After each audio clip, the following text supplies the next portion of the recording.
Guys, welcome to the final day of Hollywood Week on my Robin Hood Diaries here, No Holds Barred TV. And I'm going to basically do the Alvin and the Chipmunks version of my entire personal method because the focus of the end of the week is everything that we've been talking about the whole week. And it is tagged as cold reading. How to survive and succeed in a cold reading. Well, yeah, I'm going to break it down for you. It's a very detailed but brief outline, well, not brief, of, again, my personal method. Okay, so when I was with Lee Strasberg, when I was studying with him one-on-one, it was, I don't know if I ever mentioned, it was exclusively improv.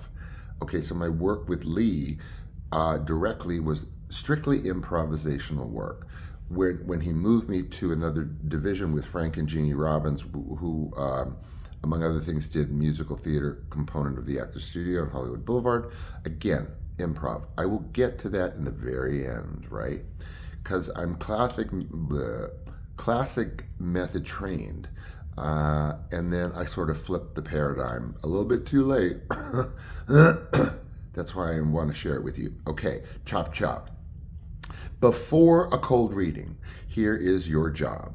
I call it the BPHM, okay?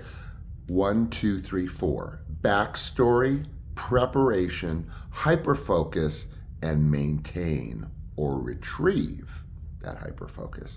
So, backstory. Backstory on anything, surprise, surprise, or I've mentioned it before, is absolutely essential for a cold reading. Now, sometimes they're going to say, oh, completely vague 3-word whatever. Then you're going to have to make it up, which is fine. Make it up. But if you are told, see, agents are good for basically telling you, here's your sides, pick them up, this is what they want, make a few phone calls and have lunch. But the key is if you can get information about what they know about what is the part, screw everything else and the people involved. Then you do your backstory. Hopefully the backstory that you do dovetails with information you get about the part that you are going for. Sometimes it's in the sides, they'll give you a piece of the script, whatever they do.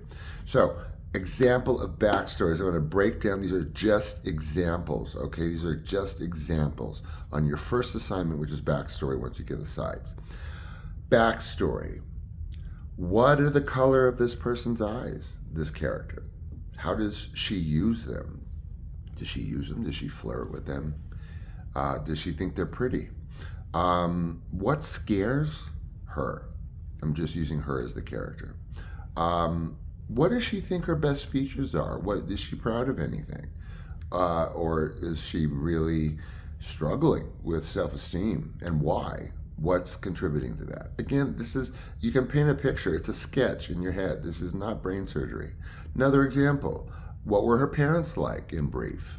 Were they there? Was one there? How if she had to put, in summary, kind of what kind of childhood she had. People don't speak forever to people about like every detail of their childhood. Okay, so there's 5 examples. When does she feel joy? What, if anything, pleases her? A pint of ice cream? Whatever. Okay, so it's much more detailed than that. Backstory, this is before.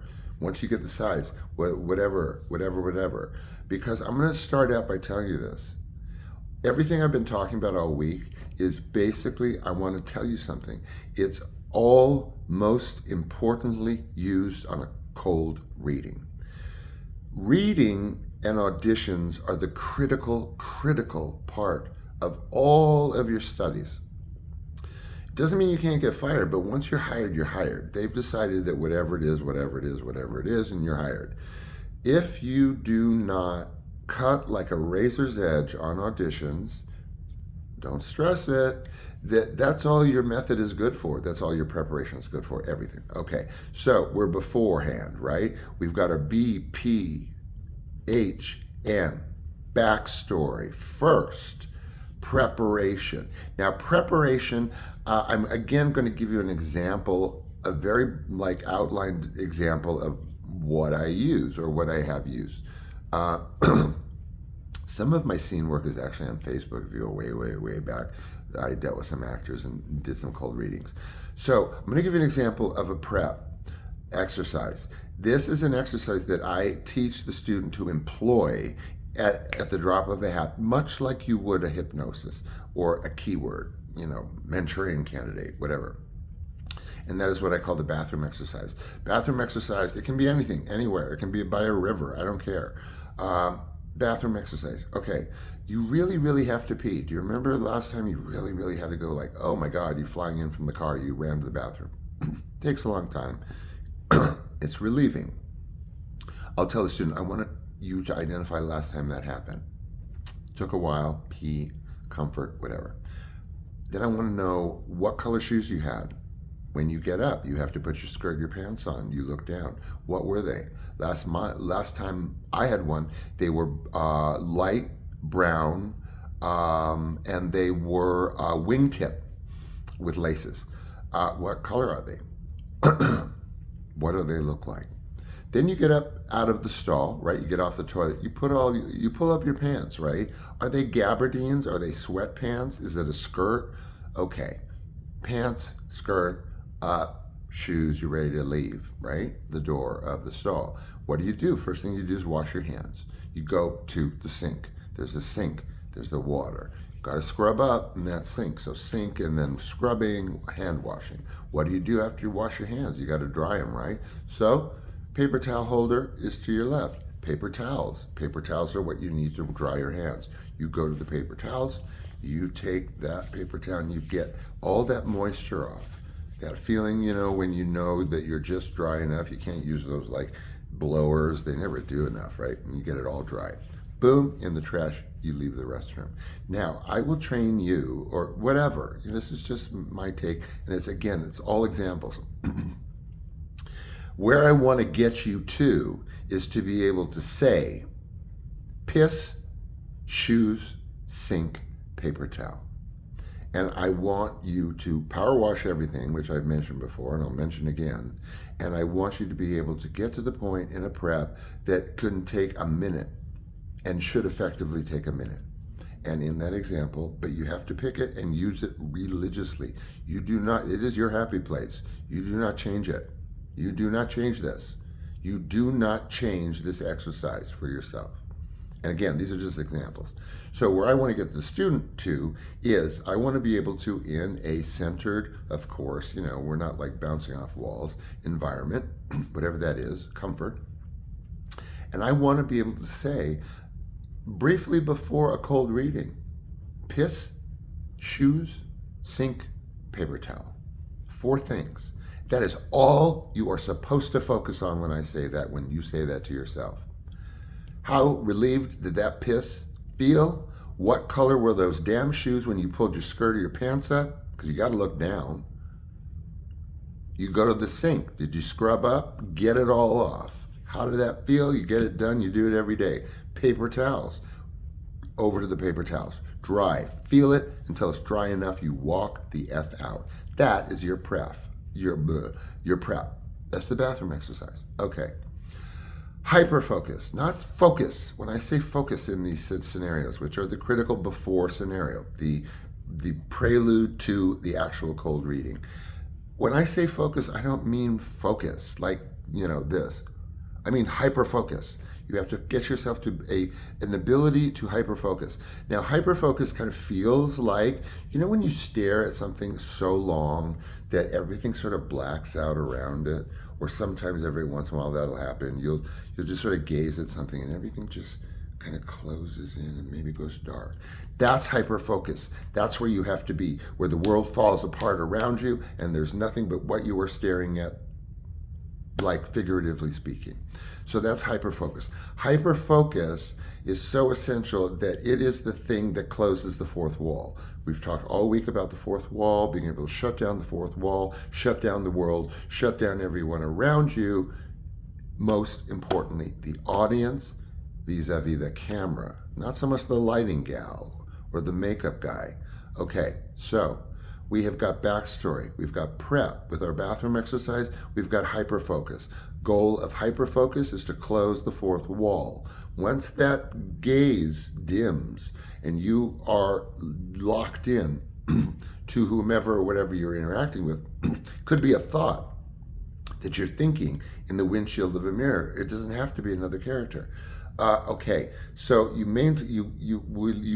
laser in on that hyperfocus, and again, we've done our backstory beforehand. That's our homework. Prep, we do a bathroom exercise type thing. Hyperfocus, we get that fading hyperfocus on closing that fourth wall, and then we work on maintenance and retrieval.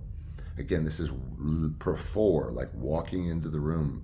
You have like 3 minutes in some of those lobbies. You better be able to do a prep that's 5 minutes long, that gets you fully centered and ready and in there to get a call back. Okay, that's just my feeling.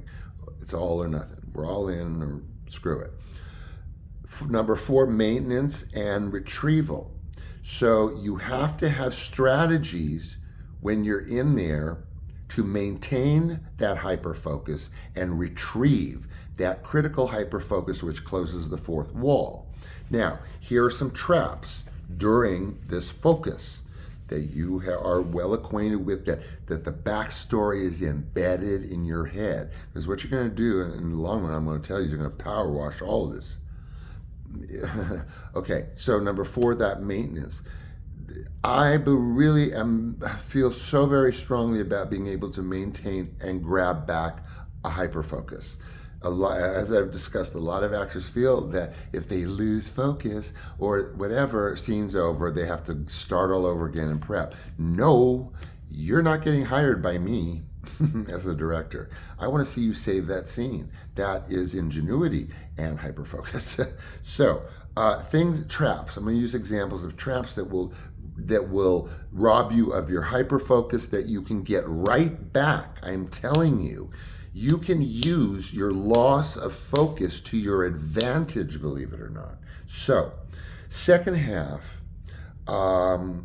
when you are employing this and you are through with your BPHM, backstory, preparation, hyperfocus, and then the critical maintenance of that focus, now you're in. You're 1 foot in the door, you're on your way to the door. Now we have FTLT, okay? FTLT is what we all do every nanosecond of our lives, and I stray, I'm sorry, Mr. Strasberg, from a lot of methodology about having an objective. We all don't walk into a conversation wanting some goal, specific objective, whatever. Personalization is distracting. They tell you to imagine somebody that superimpose them on the other actor. No, wrong, distracting, doesn't work. That is not the person. Whatever. It's just another red herring. So these are some examples of traps, and then you have to employ your FTLT, your focus, your talking, listening, and thinking, because that's all we do. We focus on what's in front of us, we talk and or listen, and then we think. What else do we do, you guys? Please email me and tell me. I'm sure there's lots of nuances here, but this is 5 minutes, remember, you have. Not feel how the friggin' upholstery feels on the chair and whatever. I know, sense memory. I'm so sorry, you guys. So here's some traps. This objective thing. Don't let anyone tell you that you need to get something out of the scene, that there's a goal and objective. The scene is fluid. Through the BPHM, it's already fluid with those embedded things. Walking in. Okay, another trap, losing focus. Like I said, lose focus. Let me give you some examples, just examples in a little bit about when you lose focus, some ideas to use. But essential thing is, the loss of focus is a fly, okay? It has to be a fly, figuratively speaking, because we all lose focus. Don't you space out? Don't you forget what is this, Wilshire? That's a loss of focus. It happens in everyday life. You do not lose the scene or even your focus by losing your focus. You know what I'm saying? Probably not. I'm not making any sense, but follow along. Another trap. Is that losing focus? Let's use another trap. Very common. Self-conscious, right? We get self-conscious when that we lose that focus. Again, these are all things that happen when you lose your focus. When we lose that focus, again, what's number one? We get self-conscious, right? We're aware of the audience or the camera or the video recorder or whatever. So I'm just gonna give you some really quick examples to get creative about maintaining and retrieval. Remember I said maintenance and retrieval of focus.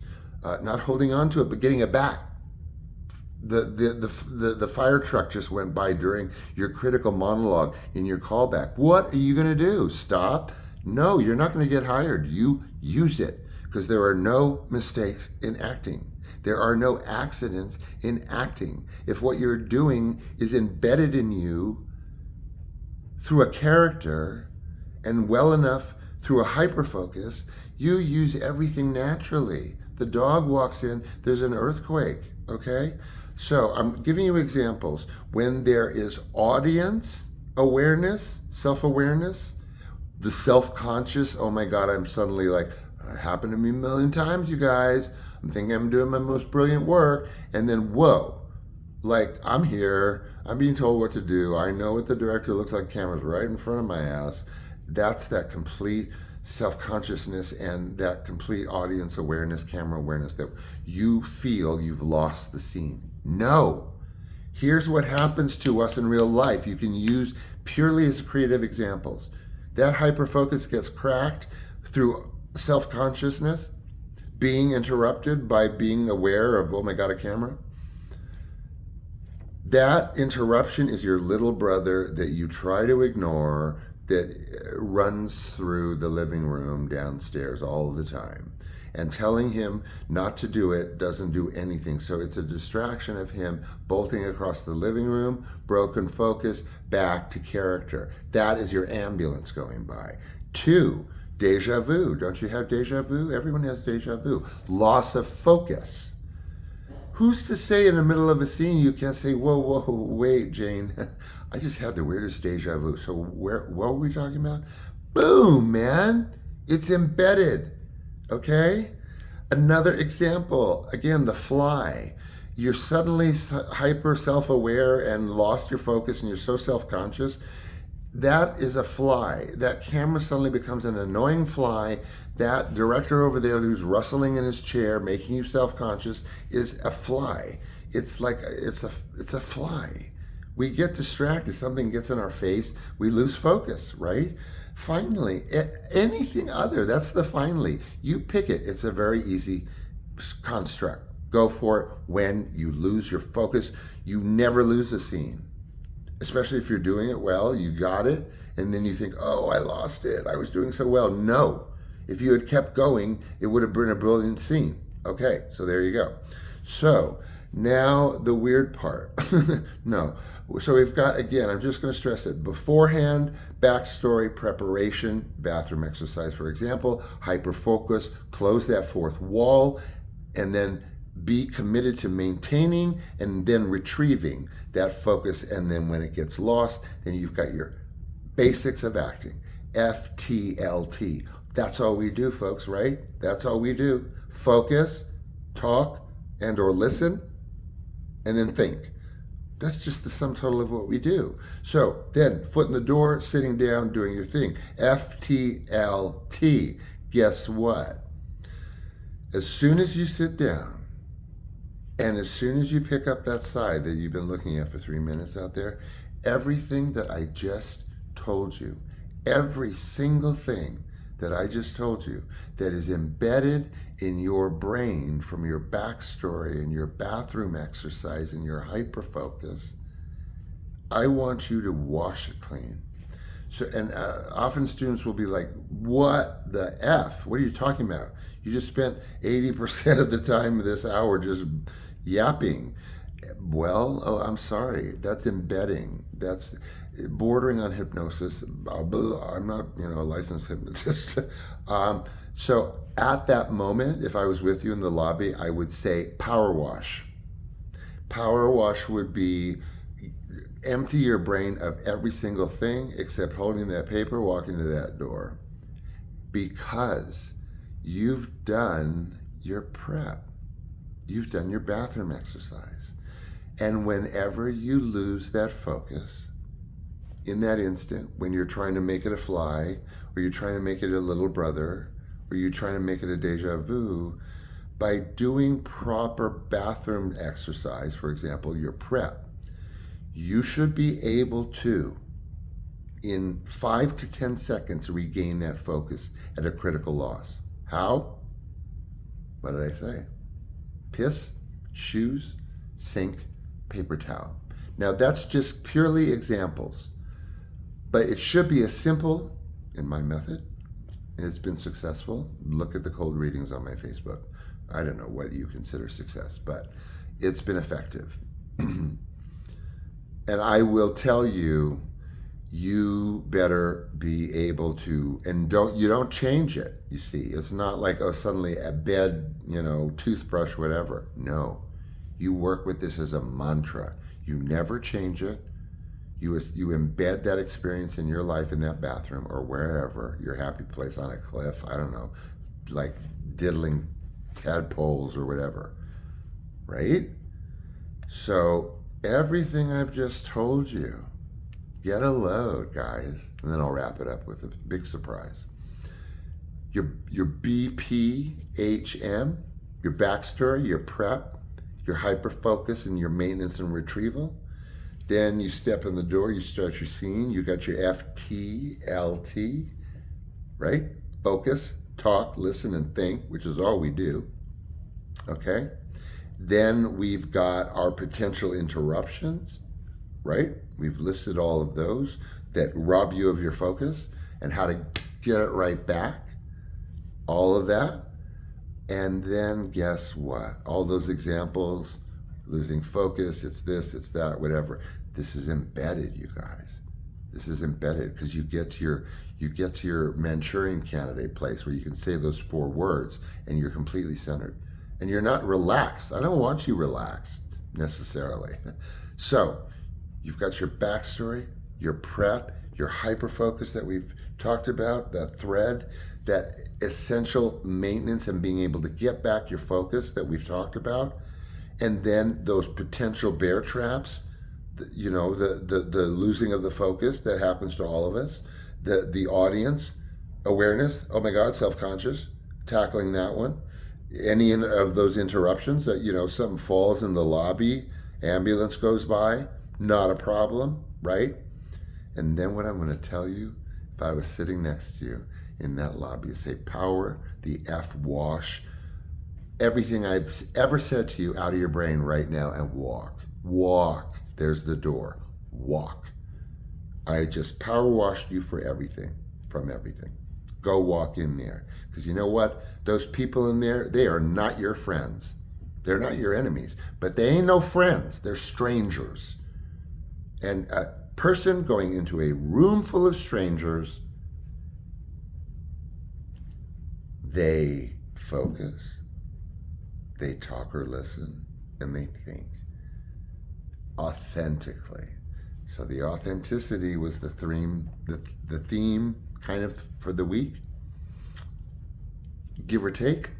And I've just mapped out a very brief, very hypothetical, riddled with examples outline of my personal method. Now, I'm going to leave you with this, and I'm going to leave the whole week with this, because this may be like, a critical question. Well, what do I do, Sean? What do I do after all this? Again, what I'm trying to avoid is cramming stuff into your head. You got to stick with, if you're going to go this route, you got to stick with one method. And like I said, doctors, you switch. If it's not working, then nail it and stay with it. But you want my professional advice, being, acting since 71 and who I've studied with across the board, my experience. Don't go to acting classes at all. You know what you do? You go to improv classes. Screw. I am so sorry, colleagues. Especially if you're flying into town and you want to know what's the score? How do I do this? Or any of you, in my humble opinion, professionally speaking, you do nothing but go to improvisational classes. You do not go to method classes, you do not go to acting classes, and you do not get coaches to help you before a cold reading. Please, you guys, if it works for you, fine, but the rest of you, please don't hire coaches to prepare you for a cold reading. Has to be a very private experience for you, very private. Both the preparation and the success of it. No interruptions on that one. No coaches. I really advise no immediate pursuit, of acting classes per se. I expect you to research good improvisational classes, because improvisation is exactly where I've been trying to get you to all week. That's what I studied with Lee Strasberg. That was the focus, as I said, of our class together. Lee and I at the Actors Studio was completely devoted to improvisation, and everything that I've told you all week. The backstory, the preparation, the hyperfocus, the maintenance and retrieval of focus, and then focusing, thinking, talking, listening. This is all elements of improvisation. You walk into a situation improvisationally with no expectation, no objective.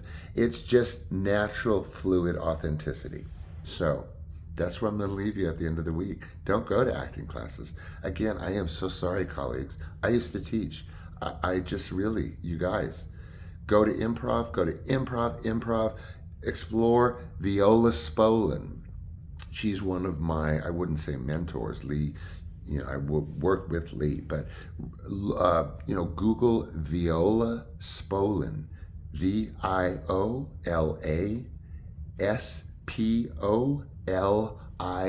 Viola Spolin. She's the goddess of improv.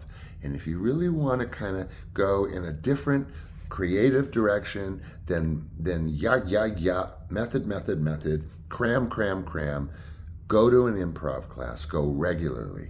Do you know where a shit ton of those Saturday Night Live people came from? The Groundlings in Los Angeles. I never belonged, but it was down the block. Improv, nothing but improv. Pee Wee Herman, improv. Saturday Night Live, improv. Big movie stars that you don't know, improv. The Groundlings. What can I say, folks? Big stars I've worked with. My experience studying, all roads lead to kind of improv, ironically, at the end of our week. So there you go. That's Hollywood Week on Robin Hood Diaries, No Holds Barred Television. And we are going to dive into another week, of course, tomorrow, Monday. I've got really exciting shows lined up all week. And what I mentioned before, what I want to do with our upcoming 6 Degree Chats, maybe do it like a mini marathon of those. So that's it. I'm going to wrap it up. I'm going to wrap up the week. We kept it under 30 minutes, I think. And I hope you've enjoyed tonight, and I hope you've enjoyed the week, even if you're not an actor, maybe in some sort of kind of humorous or entertaining way. And that's it. We'll be diving back into acting, perhaps once again, because I want to make that distinction that I alluded to kind of glibly about the difference between stage acting and film television acting. And there's stark differences. Same approach within my method, but adjustments, major adjustments to make room for things. Okay, I'll let you go. Thanks again for putting up with me. Don't do anything I wouldn't do. I love you and all that good stuff. I'll see you soon. Bye.